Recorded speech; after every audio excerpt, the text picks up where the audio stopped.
काला साया। यूं तो बनारस घाट अपनी खूबसूरती के लिए बहुत प्रचलित है, पर घाट के किनारे कई राज लिए बैठे हैं। ये कहानी शुरू होती है बनारस के घाट के पास बने ममता निवास से, जहाँ प्रिया लाल जोड़े में ममता के घर उसकी बहू बनकर आती है। आओ आओ बहू, घर को अपने पैरों से पवित्र करो। ममता घर की दहलीज पार कर ही रही होती है कि अचानक एक बहुत गंदी सी बास पूरे घर में फैल जाती है।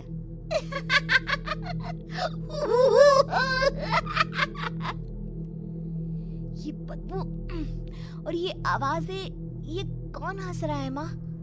अब ये पड़ोसी ना हमारे थोड़े अलग से है। कहाँ हम शाकाहारी और ये मांस मच्छी खाने वाले। छोड़, तू ध्यान मत दे और गृह प्रवेश कर। और हाँ बहू, अपनी सास की एक बात हमेशा याद रखना, इन पड़ोसियों से तो कभी बात नहीं करेगी। अच्छे लोग नहीं है ये। अपनी सास की ये बात मानेगी ना बेटा? हाँ माँ, जो आपकी मर्जी, मैं उनसे बात नहीं करूंगी। अगले दिन प्रिया अपनी पहली रसोई बनाने रसोई घर में जाती है। ये छोकी बात तो नाक में जा रही है।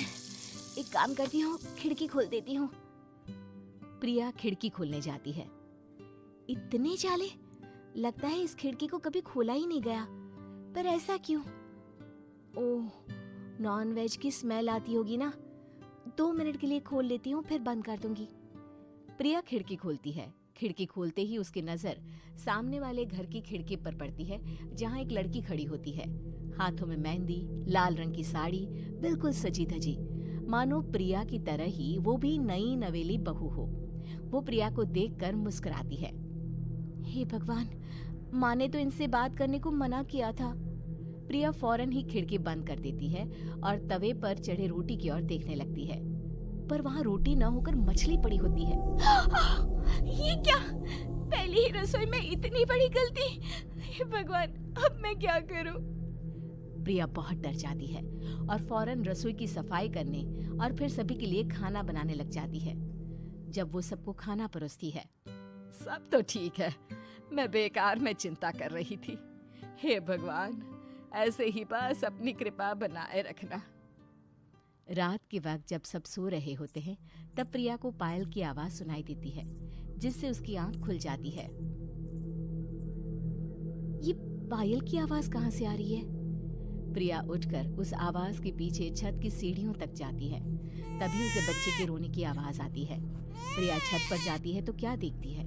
वही लाल साड़ी वाली लड़की अपनी गोद में एक नवजात बच्चे को घुमा घुमा कर सुला रही है। तभी प्रिया की नजर उसके पेट पर पड़ती है।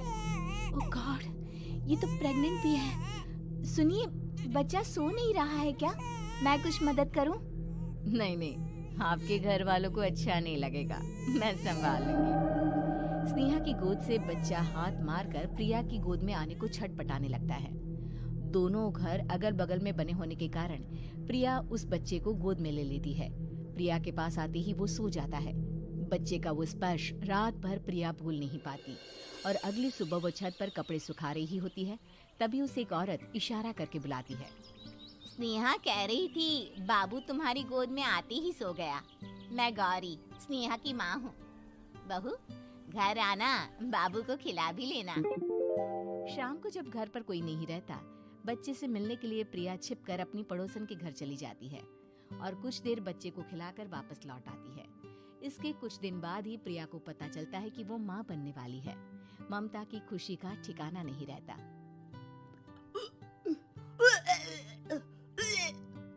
माँ जी, पता नहीं क्यों उल्टी आ रही है। प्रिया भागती हुई वॉशरूम में जाती है तो हरे और लाल रंग की उल्टी करती है। उस उल्टी में से कीड़े निकलते हैं। ये क्या? खून और ये कीड़े! माँ! माँ! प्रिया की आवाज सुनकर ममता दौड़ कर आती है, पर बेसिन में कुछ नहीं होता। प्रिया हक्की बक्की रह जाती है। ये सब क्या हो रहा है? प्रिया घबरा जाती है और अपने कमरे में जाकर सो जाती है। डर के कारण वो इतनी थक जाती है कि उसकी आंख लग जाती है। तब उसे ऐसा लगता है उसके पेट पर मानो कोई बैठा हुआ हो। कौन हो? प्रिया के पेट पर एक 5 महीने की बच्ची बैठी हुई थी, जो बुरी तरह जली हुई थी। माँ, तुम ही मुझे लाई ना अपने पेट में। मैं तुम्हारी माँ नहीं हूँ। कौन हो तुम? माँ, देखो मैं जल गई बुरी तरह से। 6 महीने पेट में रहने को भी मुझे नहीं मिला। सहला दो ना माँ। बचाओ, बचाओ, माँ। ममता दौड़कर कमरे में आती है। प्रिया की बातें सुनकर वो सब समझ जाती है। तू कहीं बगल वाले घर में तो नहीं जाकर आई ना बहू? मुझे माफ कर दो, मैं गई थी माँ। उस घर में सब मरे हुए हैं बहू। कई साल पहले स्नेहा उस घर में बहू बनकर आई थी। कुछ ही दिन में वो एक बच्चे को जन्म देने वाली थी। पूरा घर बच्चे के आने की खुशी में खोया था कि एक दिन अचानक उस घर में आग लग गई। सब बुरी तरह जलकर मर गए। गौरी आज भी दादी बनने का इंतजार कर रही है और इसीलिए स्नेहा ने अपना अजन्मा बच्चा तुम्हारी कोख में डाल दिया। ममता ये कह रही होती है कि पीछे से उसके पैरों को एक बच्चा पकड़ लेता है। दादी, दादी। माँ, स्नेहा की गोद में यही बच्चा था। ये बच्चा कौन है फिर? तेरी मौत है। तेरी भी दादी। जिस चीज का ममता को डर था वही हो गया। ममता निवास के ऊपर मौत ने चादर बिछा दी थी। प्रिया का पेट ऐसे बढ़ जाता है मानो 9 महीने का हो। 2 हाथ उसके पेट से बाहर निकलते हैं। बहू, संतोष को फोन कर, किसी पंडित जी को बुला बहू। प्रिया का पति भागता हुआ घर आता है। ये तो होना ही था माँ।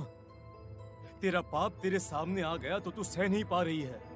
स्नेहा घर में आग लगी नहीं थी, माँ ने लगाई थी प्रॉपर्टी की लालच में। और वो बच्चा मेरी पहली पत्नी का बच्चा है, मेरा बेटा, जो कि उस आग की चपेट का शिकार हो गया था। मैंने तुमसे ये सब माँ के कहने पर छुपाया था। मुझे माफ कर दो प्रिया। तुम अगर चाहो तो यहाँ से जा सकती हो। मैं तुम्हें किसी भी बंधन में रखना नहीं चाहता। मेरी शादी हुई है आपसे, मैं आपको छोड़ नहीं सकती, पर उससे पहले हमें स्नेहा, उसकी माँ और बच्चे की आत्मा की शांति करवानी होगी। संतोष और ममता गौरी के घर जाते हैं। अंदर सब कुछ जला हुआ होता है। जमीन पर जली हुई लाशें बिखरी हुई थी। ममता रो रो कर अपनी करने की माफी गौरी से मांगती है। प्रिया स्नेहा के घर वालों का अंतिम संस्कार करवा देती है और ममता निवास फिर से आत्माओं के साए से मुक्त हो जाता है।